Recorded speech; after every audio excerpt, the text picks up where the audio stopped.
tanya awal, "Kamu bisa mengendarai mobil?" "Bisa," gitu. "Ya udah kamu jadi supirku aja sama sekalian kalau mau ada meeting apa saya diajak sekalian ngobrol."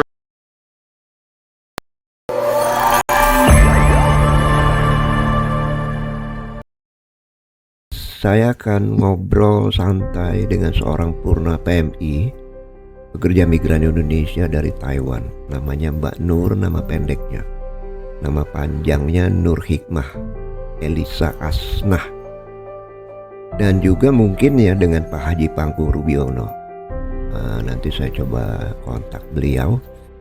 Tapi sebelumnya kita dengar dulu suaranya Mbak Nur. Assalamualaikum warahmatullahi wabarakatuh. Selamat malam Mbak Nur. Assalamualaikum warahmatullahi wabarakatuh. Ya, Mbak Nur tadi namanya saya sebut Nur Hikmah Elisa Asnah. Iya betul. Iya. Itu nama saya Nur Hikmah aja, nama ya Nur Hikmah gitu. Saya manggilnya nama aslinya. Manggilnya saya Nur aja ya Mbak Nur ya. Iya betul. Tadi saya bilang ini purna PMI Taiwan ya Mbak Nur. Jadi, iya. Tahun 2000. Coba cerita tahun berapa Mbak di Taiwan? Saya tahun 2000 di Taiwan. Oh, selama? Ya. Sampai tahun 2011. Sekarang kan 2026. Hampir 12 tahun, tapi kan memutuskan kontrak karena orang tua saya sakit. Aku ingin menjaga merawatnya. Jadi saya tutup kontrak, nggak sampai kontrak habis. Oke. Hampir 12 tahun ya? Iya. Oke. Itu kalau 12 tahun hitungannya cukup lama loh Mbak Nur. Ya cukup. Gitu. Apa? Karena harus berjuang. Sebelum ke Taiwan Mbak Nur, kita coba kilas balik ke tahun 2000-an itu ya. Pernah bekerja di tempat lain Mbak? Ada di Singapura, awal kerja di Singapura umur 16 tahun. Tahun 97 ya.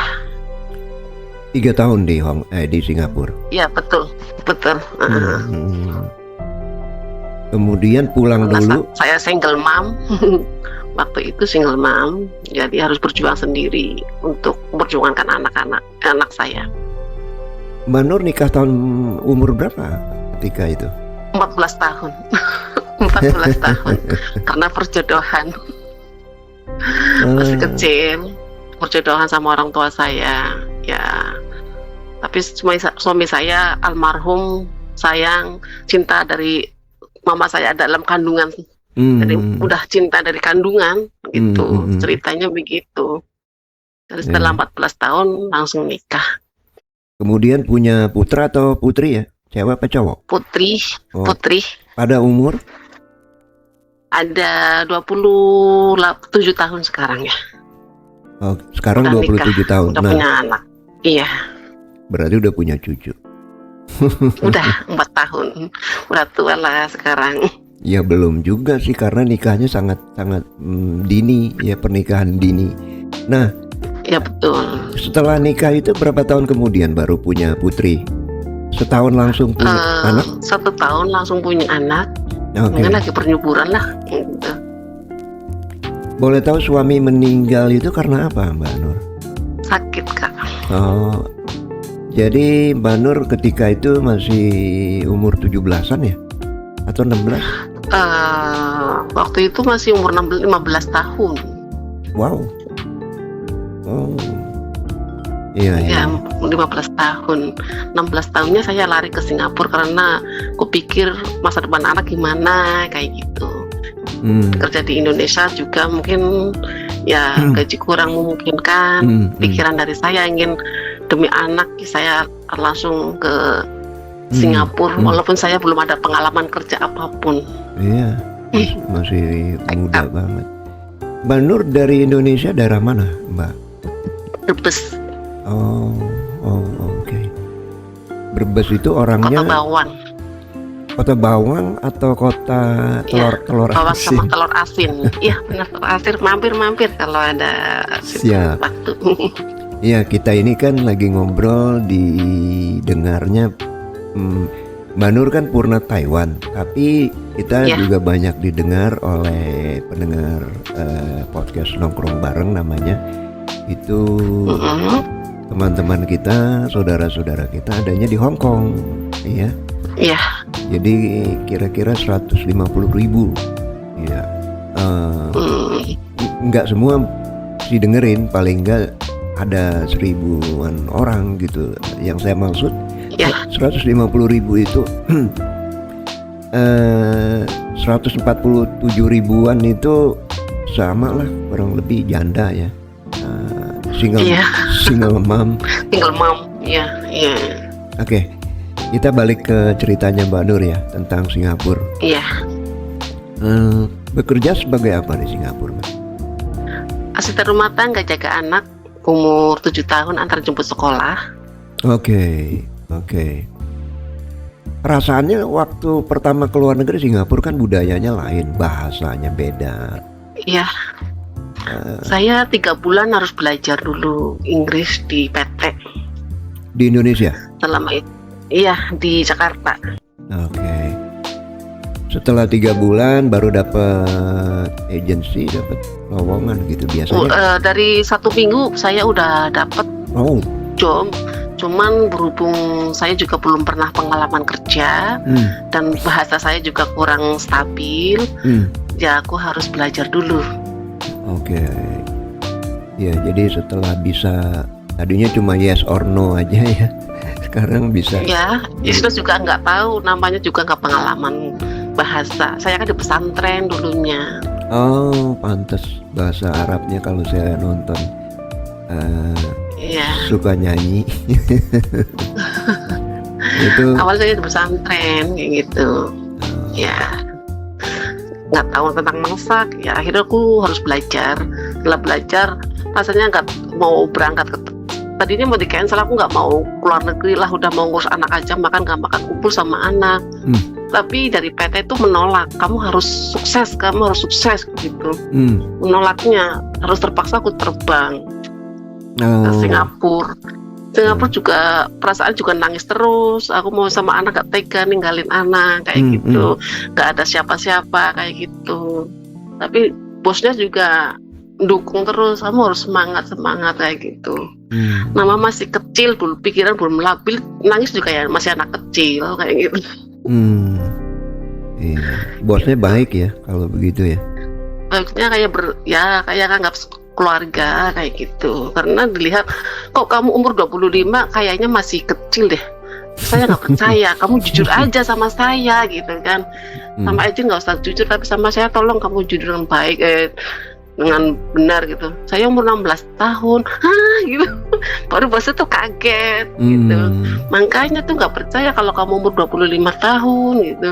Dari cara logat bicaranya, cara nangisnya tuh beda gitu. Iya. Akhirnya bosnya tuh baik gitu. Iya. Akhirnya berkomunikasi, jaga anak ke sekolah atau les atau 24 jam jaga anak. Artinya kalau anak kan 24 jam karena ibunya juga kerja semuanya, suami istri kerja, saya di rumah harus sama anak berdua. Anaknya 2, satu kelas 6, satu kelas SD. 2 SD gitu. Jadi masakin gitu. Kalau saya ingat umur 16 itu mungkin saya salah ya, agak kurang sabar. Benar nggak Mbak Nur? Atau Mbak Nur? Karena saya dididik dengan sabaran dari kecil sih, mungkin udah tahu sabar ngurusnya. Oh oke. Didikan orang tua ya, bagaimana? Iya. Terus di apa namanya? Ketika sekolah juga di apa sih madrasah lagi. Sekolahnya di mana tadi? Iya, di pondok pesantren. Jadi terus Mbak Nur juga punya anak gitu. Jadi ngebayangin sebagai anak sendiri aja ya. Iya, anak sendiri, anggap anak sendirilah gitu, belajar. Karena saya udah dipelajarin dari PT, kan udah diajarin PLK. Ya. Lolos berarti udah bisa dong. Iya. Kita lompat ya Mbak Nur ketika selesai 3 tahun di Singapura, balik ke Indonesia atau langsung ke Taiwan? langsung saya, karena anaknya udah nggak kenal sama saya, takut sama saya, akhirnya saya langsung ke PT gitu. Baru 2 hari aku langsung ke PT. Dari PT, orang PT dulu langsung suka sama saya, langsung suruh terbang. Belum lama aku langsung terbang ke Taiwan. Cuma 1 minggu doang. Waduh. Jadi sekitar umur 18 itu ke Taiwan ya, Mbak Nur ya? Iya, benar.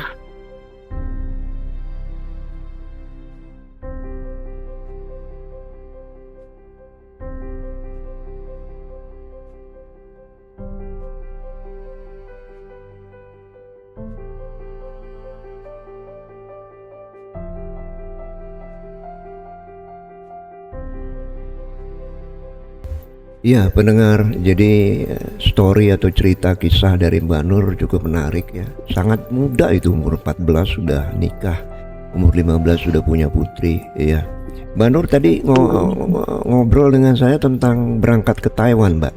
Kemudian masuk ceritanya mau cari informasi tentang pekerjaan di luar negeri selain Singapura lah, ada kerjaan apa aja gitu. Ya Korea apa Jepang, ternyata dari PT langsung panggil saya. Padahal itu orang ngantri tuh banyak, yang calon TKI, TKW itu banyak banget. Tapi yang punya PT Wahana itu langsung panggil saya, suruh security. Terus aku naik ke atas, ketemu sama yang punya PT Wahana Karya Splendo itu. Terus, jadi kamu mau kemana gitu? Kamu pakai sponsor? Enggak, saya kesini pribadi gitu. Oh iya gitu.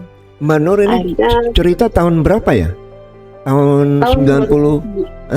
Itu 2000 pas awal. Wow, 26 tahun lalu. Iya. Oke, jadi gimana? Langsung dipanggil, disuruh berangkat dibandingnya?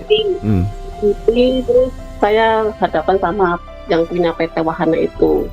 Kamu mau kemana? Saya juga kurang tahu, mau cari informasi kerjaan, gajinya paling tinggi di mana ya gitu. Kamu udah pengalaman dulu? Ya Singapura, ini pulang dari Singapura gitu. Oh ya udah, kamu ke Taiwan aja gitu. Langsung berangkat ntar gitu. Tapi aku belum punya dokumennya, nanti saya ngurus semuanya, tenang aja gitu. Terus Jumat terbang ke Taiwan. Iya. Mbak Nur biasanya, ya. Yeah. Tapi sebelum kita terus, ini ada Pak Pangku Rubiono nih, Pak Haji. Yeah. Pak Haji Pangku, selamat malam. Ya, selamat malam Kak Novi, Mbak Nur, semoga selalu sehat. Amin ya robbal alamin. Pak Pangku nih, kita udah lama ya, saya nggak dengar suaranya Pak Pangku. Apalagi saya dengar suaranya Kak Sam udah ada 2 tahun kali. Saya udah 15 tahun nggak ketemu sama Pak Pangku. Oh gitu, ya. Baik, jadi senang kita bisa ketemu dengan Pak Pangku. Kenapa saya mengundang Pak Haji Pangku Rubiono? Karena urusan Taiwan pasti dengan Pak Pangku nih, ya. Bapak anak-anak di Taiwan. Kembali ke Mbak Nur dulu, ya. Mbak Nur tadi biasanya kan ada pelatihan bahasa, Mbak Nur di Taiwan Mandarin dong, ya. Itu bagaimana? Ada persiapannya bagaimana, Mbak Nur?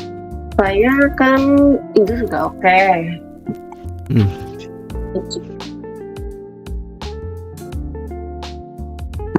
Gimana Mbak?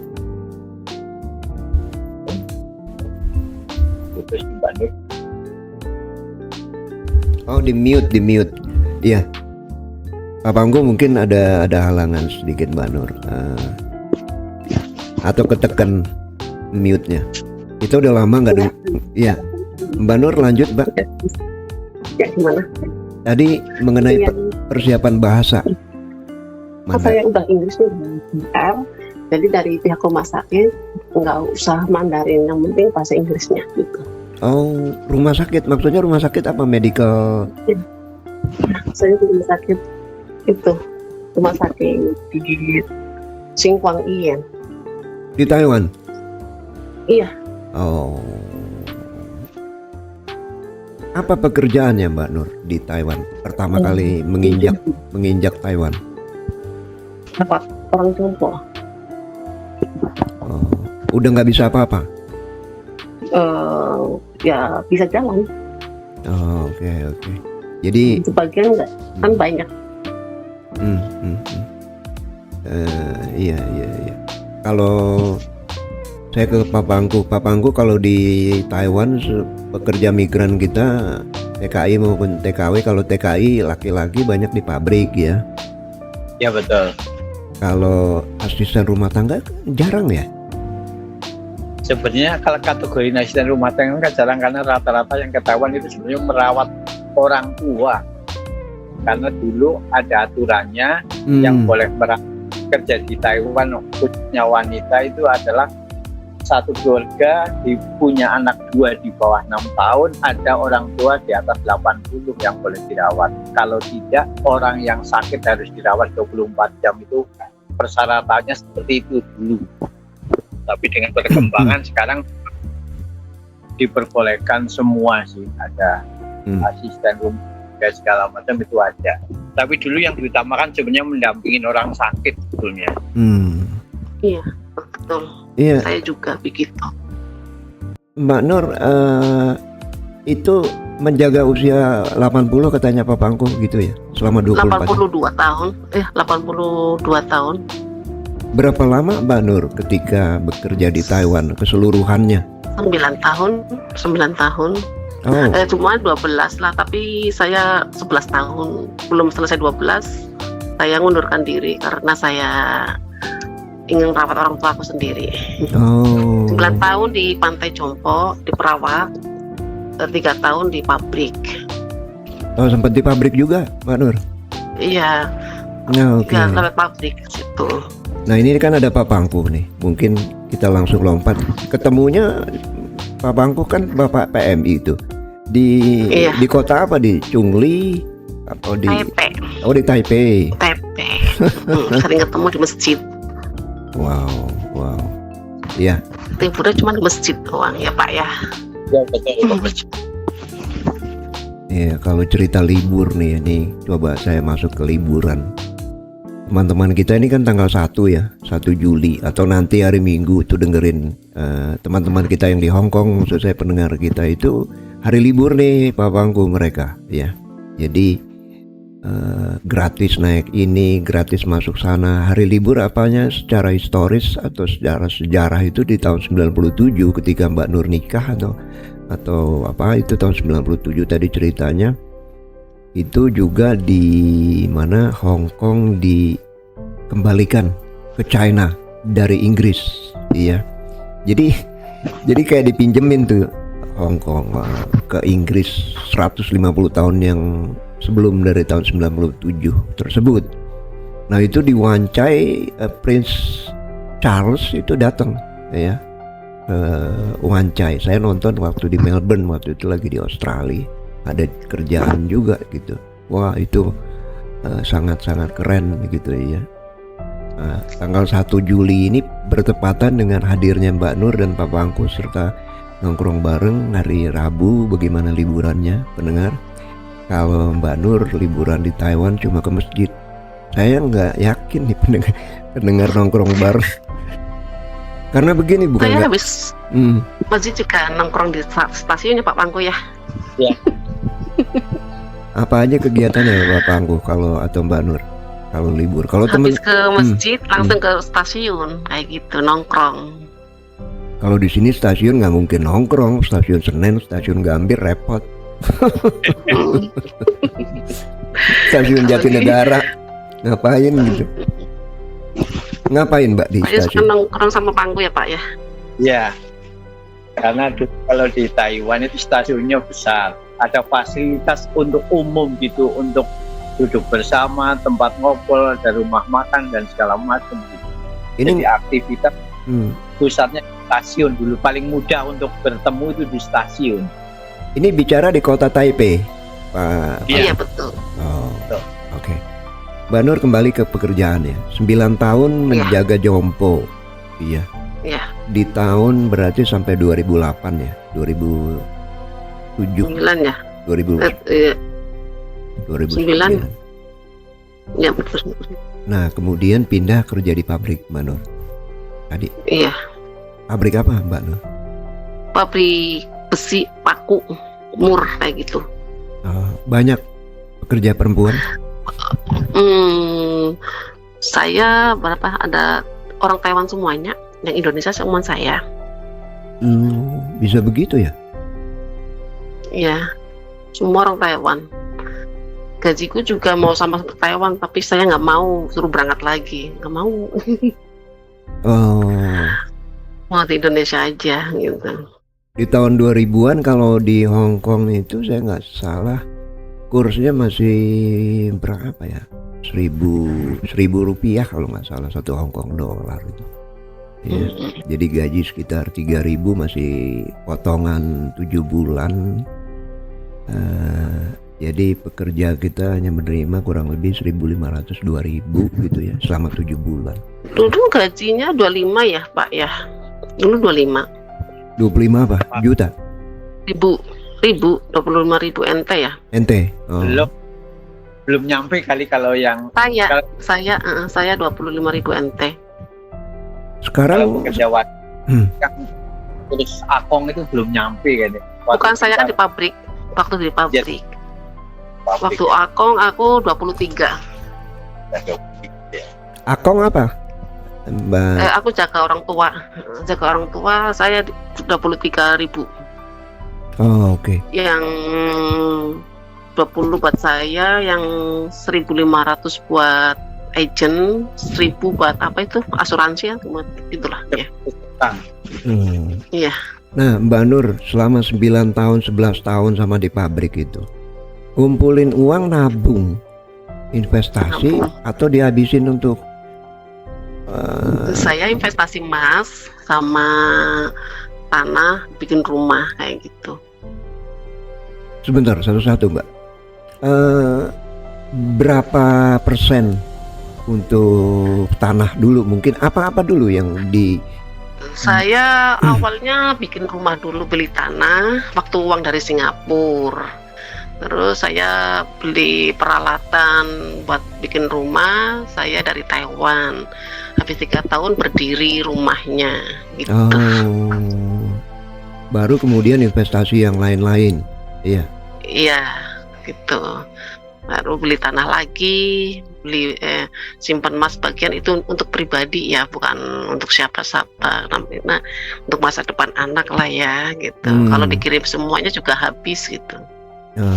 Iya, kenapa saya nanya begitu? Karena ada yang 18 tahun, 20 tahun misalnya pekerja migran kita, itu pulang nggak punya apa-apa, atau ketika pulang habis sebulan 2 bulan. Saya ngobrol dengan Bu Sulis, mantan PMI yang sekarang menggarap training center di Blitar, Jawa Timur sana gitu. Ceritanya sama. Jadi keluarga itu merongrong seperti itu. Nggak semua. Saya bawa pulang banyak, cuma ya hampir 300 juta lebih, 350 jutaan, berhubung orang tua sakit, berjuang buat orang tua sakit, ya bismillah lah, buat yang penting orang tua sehat kayak gitu. Tapi kehendak Allah ya, orang tua diambil sama yang kuasa. Uang dalam 2 bulan mengurus orang tua habis semuanya sih emang, yang 300 ya hampir 400 juta nana habis. Belum ada BPJS komplikasi ya?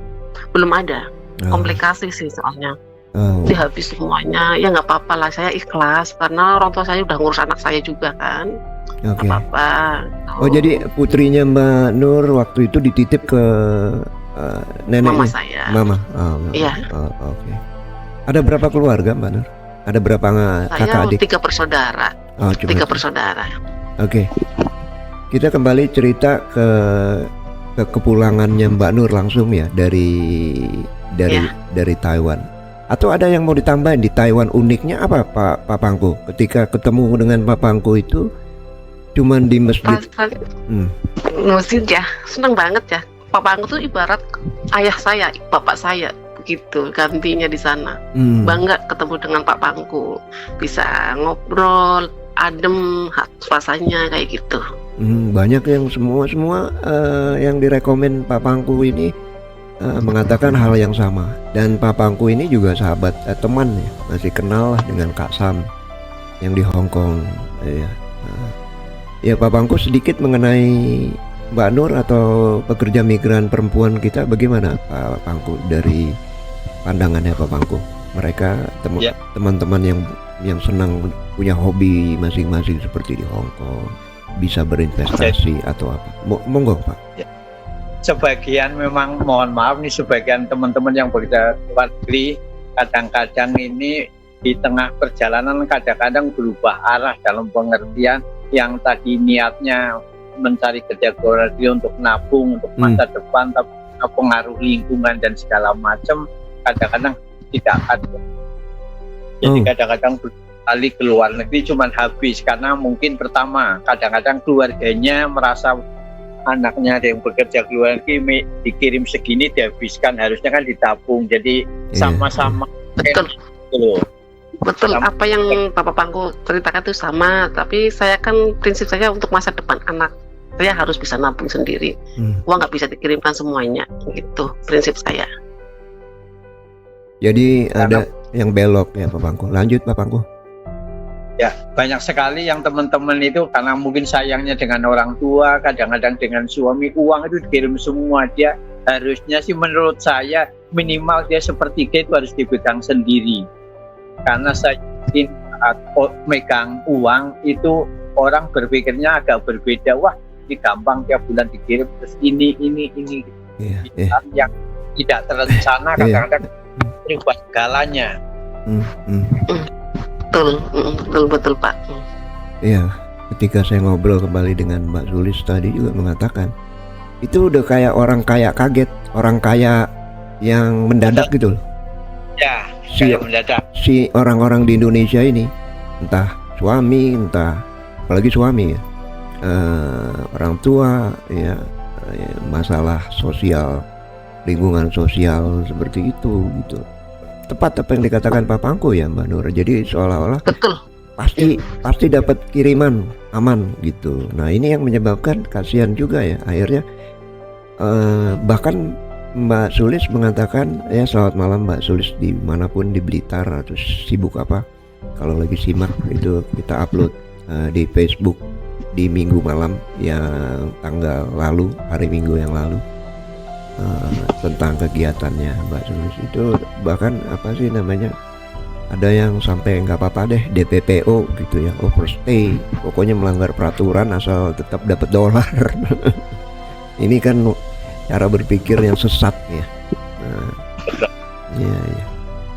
Oke, Mbak Nur, kalau nggak ada tambahan dari Taiwan, kita kembali pulang ke Indonesia. Tahun berapa Mbak? Ya.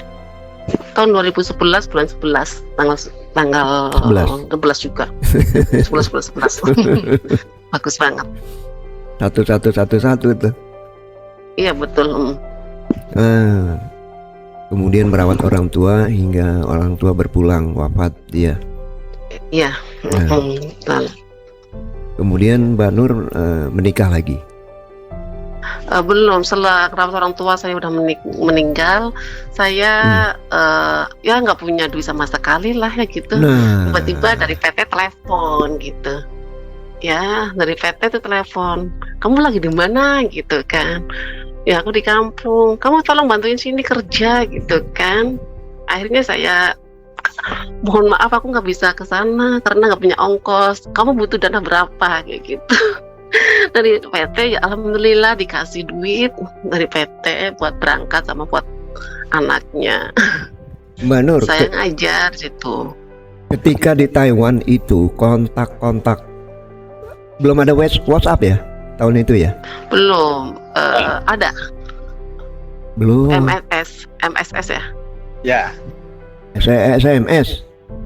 SMS. Nokia. SMS. Iya betul. Ya Pak Pangku ya tahun-tahun itu. Betul. Iya, nongkrong bareng ini berkibar di tahun 2000 ya. Saya kibarin tahun 99, ketemu dengan Pak Sam itu 2000. Ketika itu Hong Kong masih 1.500 orang PMI, tapi Filipina 200.000 lebih ya. Saya bilang ngapain gitu, karena saya bekerja di stasiun TV yang ada di Hong Kong waktu itu. Ngapain gitu, siapa yang dengerin? Yang ngajak saya orang Filipina, sahabat saya juga. Dia kalau ke kantor cuma ngisi suara aja. untuk film-film Tagalog bahasa Filipin ya. Bekerja di Metro Broadcast yang ada di Hong Kong itu, siapa yang dengerin, saya bilang gitu. Ada yang dengerin gitu, karena kita udah dapat sponsor. Saya cuman bawa 3 lagu, Club Project, Iwan Fals sama Wulan Merindu waktu itu dangdut. nggak punya stok lagu kan. Setiap minggu malam 11 Oktober 99 waktu itu, minggu malam siaran 1 jam, isinya kirim-kiriman, berkembang terus sampai zaman digital. Itu SMS penuh, telepon terus penuh 1.500 orang. Iya, saya juga rame ya. Nah, yang saya mau tanya tadi Mbak Nur, komunikasi antara Mbak Nur kan dipanggil sama PT dengan Indonesia, dengan keluarga, dengan teman-teman, dengan PT, itu terjadi nggak Pak sepanjang Mbak Nur bekerja di Taiwan itu? Saya kan dari PT mungkin anak teladan ya, dari PT katanya paling disukain dari PT.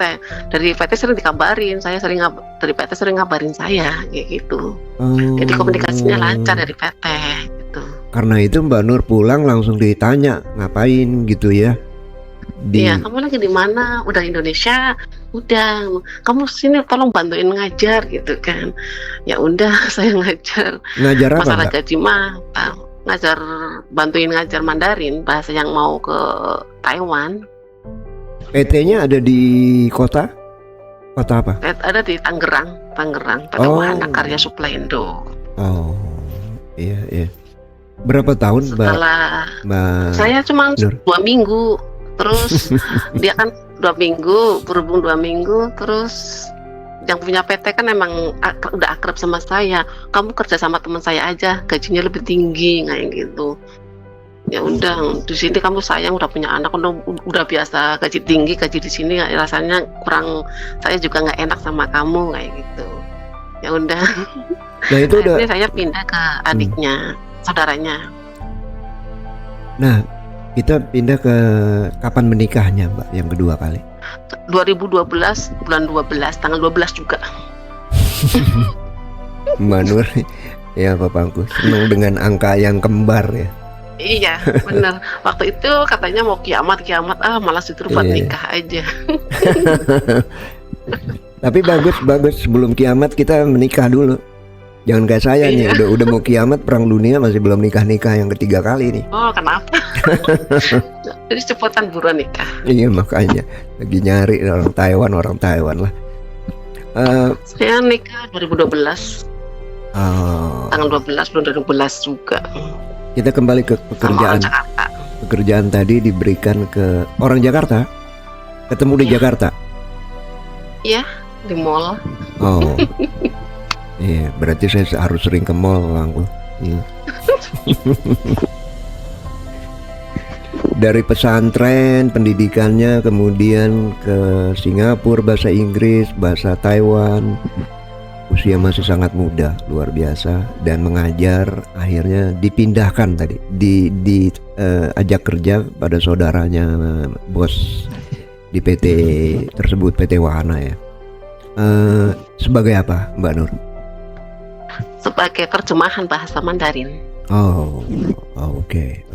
Berapa lama di situ? Masih di Masih sampai sekarang. Ya kurang lebih 14 tahun lah, mau 15. Oh, sampai sekarang? Iya. Oh, oke. Lalu saya pernah ada ada bocoran bahwa Mbak Nur itu juga sopir ya? Iya, sekalian drivernya bosnya. Ya terjemah sekalian supir. Nah, kita bicara mengenai menjadi sopir itu, Mbak Nur. Itu bosnya bisa menawarkan pakai bahasa Mandarin mungkin ya, atau bahasa Inggris ya, untuk menjadi sopir itu apa yang terpikir di bosnya ya, atau yang terpikir Mbak Nur? Dia tanya awal, kamu bisa mengendarai mobil? Bisa gitu. Ya udah, kamu jadi supir aja sama sekalian. Kantor nyetirnya dari mana, titik mana ke mana, Mbak Nur? Dari Pik ke Cengkareng, apa sih namanya? Pokoknya di Jakarta. bandara, Cengkareng bandara itu, Oh, di belakang bandara pas itu, oh, CPD. Cengkareng ya. Pernah terpikir nggak untuk jalan-jalan ke Brebes ngajak bos? Jarak jauh. Udah sering. Wah, dia punya investasi di Brebes juga banyak. Ya, perusahaan ini perusahaan besar, banyak perusahaan ya, macam-macam bergerak di bidang macam-macam. Mbak Dia Nur, sering ikut saya. rasanya nyetir pribadi itu kan suka terjebak macet atau apa? Bagaimana Mbak Nur? Wah, setiap hari harus sabar. Ya, intinya yang namanya kerja itu harus sabar. Posnya tidur juga tetap nyetirin aja. Waktu-waktu pulang kayak gitu. Kadang ada pernah kejebak macet dari jam 5 sore sampai jam 1 malam. Itu hanya kota Jakarta doang loh. Itu kejadian waktu 2000 berapa ya? 2023 kayak gitu. Saya ingat udah 4 tahun itulah macet luar biasa ya. Capeknya ya benar, luar biasa. mau nangis ya. Iya, kakak pernah ngalamin itu macetnya. Oh pernah saya sampai dari Pik ke Cengkareng. Buang air kecil di plastik. Padahal cuma dari satu titik ke satu titik yang biasanya 15 menit itu. Betul, sampai 6 jam, 8 jam, hampir 10 jaman. Coba dari jam 5 sampai jam 1 malam. Baru nyampe rumah. Ya. Bapakku masih bersama ya, bapakku ya? Masih. Terakhir bisa terpikir untuk ngontak Mbak Nur ini apa sama berkomunikasi atau bagaimana bapakku?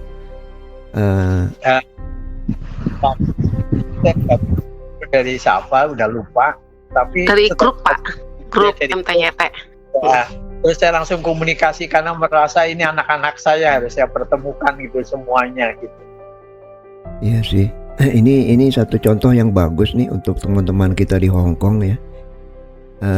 Semua sekarang saat ini kalau di Hong Kong terpusat pada Kak Sam, iya. Jadi bapaknya anak-anak, tapi kalau di Indonesia nggak ada gitu loh. Mau bapaknya saya, mungkin saya nanti. Kenapa ketawa? Ya belum punya, dia sendiri belum punya anak kali. Iya mak. Aduh repot ya. Ya itu papangku. Jadi ada grup komunitas Purna Taiwan atau apa papangku? Ada. Jadi ini anak grupnya kan macam-macam. Yang dulu di Taipei itu rata-rata MTYT, Majelis Taklim Jatin Taipei. Oh. Terus ada juga yang di Taichung juga ada. Terus ada lagi yang di Chungli. Jadi itu punya grup masing-masing dan saya masuk semuanya gitu. Jadi tergantung kotanya di mana ya kriterianya. Iya. Oh, oke. Iya. Memang harusnya sih seperti itu nih. Iya. Jadi biasanya kalau pekerja migran Indonesia pulang ke Indonesia udah selesai masing-masing urusannya. Kita mengerti ya, urus keluarga, ada yang buka ladang melon. Nah, kita bicara mengenai investasi Mbak Nur ya. Artinya mengenai menjalani kehidupan keluarga Mbak Nur sehari-hari. Ada usaha apa Mbak Nur saat ini? Saya ada usaha warung sembako. Keren ya. Karena sembako itu dibutuhkan di Jakarta atau di mana Mbak Nur? Ya, di Jakarta. Oh, oke. Nah, tadi kan menikah di 2012 ya, Mbak Nur ya?